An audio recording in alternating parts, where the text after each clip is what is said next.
may malaki. Ay, dali. Ay, tambir. Okay guys, meron ako dito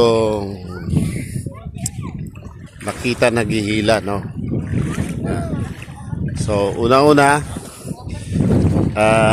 hingi tayo ng permiso muna sa mga iba-vlog natin. No? Pwede ba ang i-video yan?